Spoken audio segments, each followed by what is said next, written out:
Pinochet en la geopolítica de América Latina y sobre todo en los derechos humanos, hay que entender primero cómo llega al poder Pinochet. Pinochet llega al poder en 1973 y llega producto de un golpe de Estado. Llega de la mano de los militares, apoyado por Estados Unidos en una guerra geopolítica que tenía Estados Unidos en ese momento contra el socialismo. Digamos, Estados Unidos asumía que el socialismo se estaba regando por el mundo y que estaba instalado en Chile de la mano del presidente Salvador Allende. En ese marco, Estados Unidos primero inicia un bloqueo económico a Chile, genera una dinámica de inflación en Chile, los precios de los productos se suben a los cielos, se genera desabastecimiento, es decir, una guerra económica muy fuerte que lo que genera las condiciones sociales para que la gente o parte de la gente chilena, parte de la ciudadanía chilena apoyara una medida violenta como fue el golpe de Estado militar a Salvador Allende. Entonces la primera, digamos, violación a los derechos humanos que se puede identificar con Pinochet se da incluso previo a que él asuma el poder, se da en todo el proceso de desestabilización social que se implementa contra Chile, en donde se busca que la gente llegue a unos grados de pobreza y precarización tales que le permitan a un salvador militar llegar y tomarse el poder. Entonces los militares, Pinochet obviamente era militar, liderados por Pinochet, dan el golpe de Estado en donde muere mucha gente, mueren artistas, mueren líderes sociales, políticos y demás. Da un golpe de Estado, instaura una dictadura militar. Allí aparecen las otras violaciones a los derechos humanos, porque una dictadura militar pues de inicio coarta las libertades, una dictadura pues choca con el régimen democrático que promueve las libertades, la dictadura restringe las libertades y empieza una persecución política muy fuerte contra toda posición disidente al gobierno. En esa medida también hay afectación de los derechos civiles y políticos de la ciudadanía chilena. Entonces ya vemos que hay afectación al derecho a la vida, pues hubo asesinatos, hay afectaciones a las libertades políticas, a los derechos civiles, también hay afectaciones. Y digamos que eso en el marco de todo un proceso impulsado desde Estados Unidos.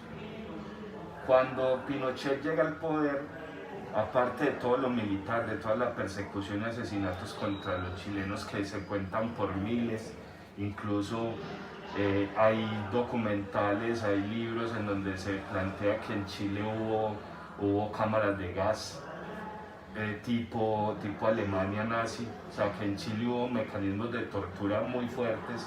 Hay unos casos especiales como el caso del estadio de Santiago de Chile, donde concentraron una cantidad de personas y las asesinaron, es decir, hubo una atrocidad violenta contra la población civil, pero además de eso, la dictadura de Salvador Allende, la dictadura de Pinochet contra Salvador Allende, que fue inicialmente el golpe que le hicieron, esa dictadura de Pinochet tenía un fin económico y era instaurar en América Latina lo que se conoce como el neoliberalismo, ¿cierto? Entonces Pinochet, derrocando a Allende violentamente, luego pidió ayuda de los Estados Unidos para implementar un nuevo modelo económico.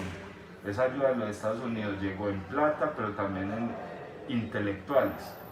Eso es otro fenómeno que se llama los Chicago Boys. Entonces, claro, Pinochet trajo esos expertos economistas y sociólogos y no sé qué de Estados Unidos, de la Universidad de Chicago, y dijo: con esto voy a cambiar la economía de Chile, voy a cambiar todas las dinámicas de Chile, y Chile se volvió el centro del neoliberalismo, no solo en América Latina, sino mundial.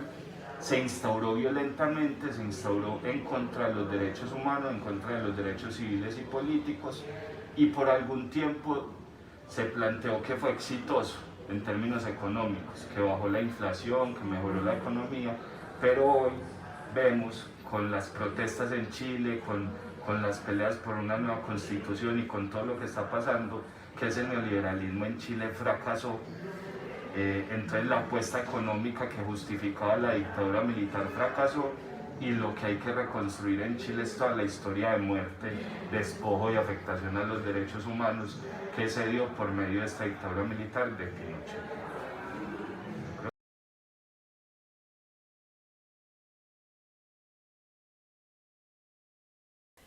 El 16 de octubre de 1988, cuando ya Pinochet había entregado el poder, como nos había contado, como nos estaba contando el compañero Juan David, hace aproximadamente 23 años, se sorprendió el mundo con la noticia de que habían arrestado en la capital inglesa a Augusto Pinochet, por orden de un juez de apellido Baltasar Garzón. Pinochet en ese entonces era senador vitalicio. Había viajado a Londres para recibir un tratamiento médico y él suponía que como tenía fuero, como era exmandatario, lo protegerían del pedido de extradición, pero no fue así. El juez Garzón lo, lo mandó a capturar. Sin embargo, el magistrado, apoyando el principio de jurisdicción universal, logró que la justicia británica detuviera al exgeneral Pinochet, acusado de crímenes de lesa humanidad, y en un proceso que duró casi 16 meses y fue seguido por intereses de la prensa de todo el mundo. Incluso la Cámara de los Lores, que es la Cámara Alta del Parlamento del Reino Unido, resolvió que Pinochet no gozaba de inmunidad y podría ser juzgado. A pesar de esta situación, los temores por el estado de salud del exgeneral Pinochet llevaron a que el gobierno de Tony Blair lo liberara por razones humanitarias y regresó a Chile en marzo del 2000. No obstante, las organizaciones de los derechos humanos y expertos legales remarcaban que el caso marcó un hito antes y después en el derecho internacional. Fue la primera vez que se estableció que un ex jefe de Estado no tenía impunidad de crímenes de lesa humanidad internacionales como son la tortura. Para la Amnistía Internacional nada fue igual después de la detención de Pinochet. Todo eso se llevó, fue como un hito, fue el antes y el después para el derecho internacional humanitario. El arresto le dio un nuevo impulso al principio de la jurisdicción universal, llevando a la apertura de al menos 100 juicios contra violadores de los derechos humanos en los últimos años. Después del caso Pinochet, este principio que permite a las naciones juzgar delitos de lesa humanidad cometidos en un país extranjero se utilizó con éxito para llevar ante la justicia a altos funcionarios y militares de distintos países. La detención de Pinochet trajo la certeza de que es posible construir alianzas a nivel internacional para persistir y obtener justicia. Se consideró que se puso fin a la impunidad que gozaban muchos gobernantes que cometían abusos y que aún todavía los cometen. Ahora cualquier dictador sabe que si comete crímenes de lesa humanidad puede ser perseguido por los entes internacionales. Según Amnistía Internacional, la detención de Pinochet en Londres no solo marcó un hito en el derecho internacional, sino que también inspiró al cambio del paradigma. A partir de ese momento, los países de América Latina comenzaron a investigar los abusos de derechos humanos cometidos en sus propios países. Se puso en tela de juicio las leyes de la amnistía, por ejemplo, en Argentina, en Chile y en Uruguay. Y el arresto de Pinochet dio impulso a una búsqueda de justicia que ya estaba encaminada para tales fines. Se señala que fue el hito más visible del cambio de la lucha contra la impunidad en América Latina y el mundo. Según expertos, ese cambio se vio cristalizado en otro evento histórico ocurrido en el mismo año que Pinochet fue arrestado, que fue la creación de la Corte Penal Internacional, que desde 1900 1998, juzgar a las personas acusadas de cometer crímenes de lesa humanidad, guerra y genocidio. Muchas gracias, compañeros.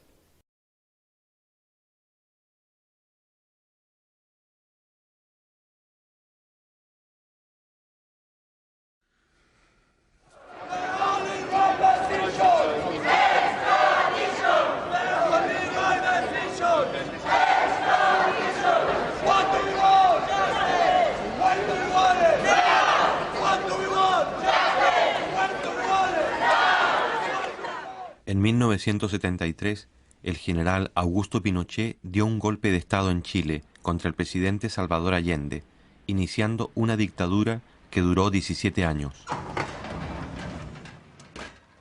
¿Cómo se producía el fenómeno de la desaparición forzada?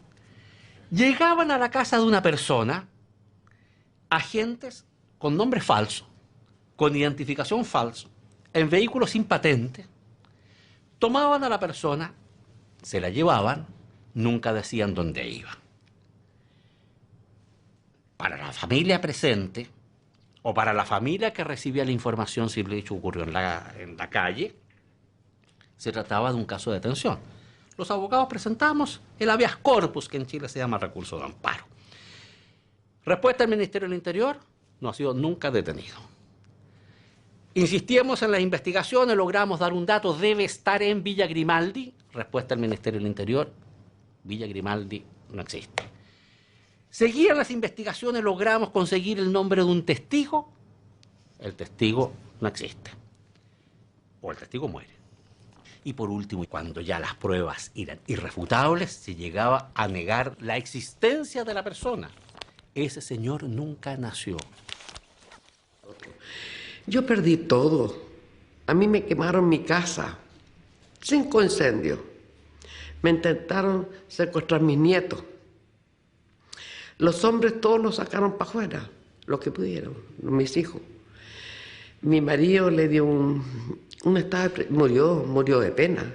Él no quería más seguir viviendo cuando ya no supo sus hijos, cuando ya no tuvimos casa. Yo no creo, o sea, si bien siento que no era parte, yo creo que todo era parte de eso, de un intento de quebrarte. Ellos mismos te decían, ¿no? No importa, me decían, no importa que no digas nada ahora. Yo tengo todo el tiempo del mundo. Nadie sabe dónde estás.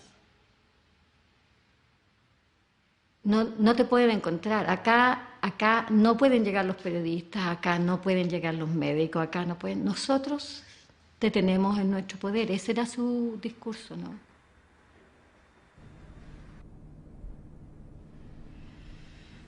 En el año 1998, Garzón está llevando adelante el procedimiento y tiene noticia de que Augusto Pinochet se traslada a Londres. El juez Garzón inmediatamente mueve una pieza tímida que consiste en pedir al gobierno británico, al Ministerio del Interior, una orden para poder interrogar a Pinochet en Londres. Cuando Garzón ve que hay una acogida favorable para esa petición y se le exige que precise más qué es lo que quiere hacer, coge carrera y decide hacer una acción de un alcance entonces insospechado. Pide la detención de Pinochet.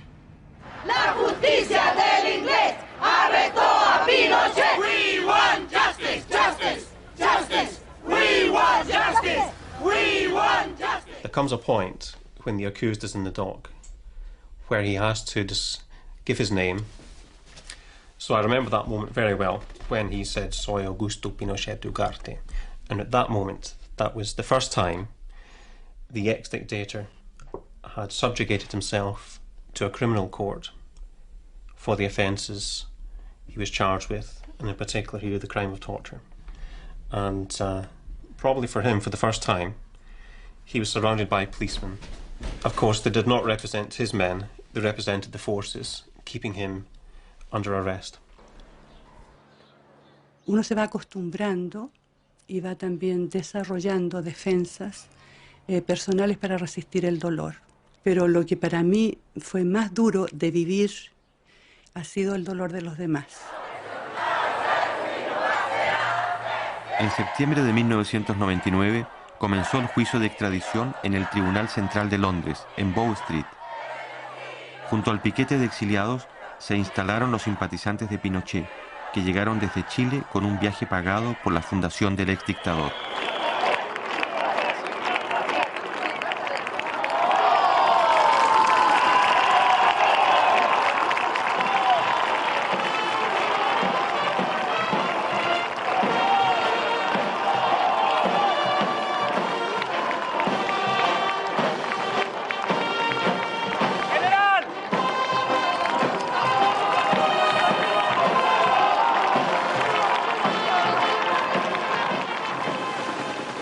Era un final anunciado desde hace mucho tiempo, porque el gobierno español nunca estuvo en realidad interesado, porque el gobierno británico, pues digamos que esperó el momento para hacerlo con el menor coste posible, porque el gobierno chileno yo creo que tampoco estuvo a la altura histórica de las circunstancias, porque había una salida que era muy legítima para todas las partes en conflicto, y es que Chile hubiera pedido la extradición.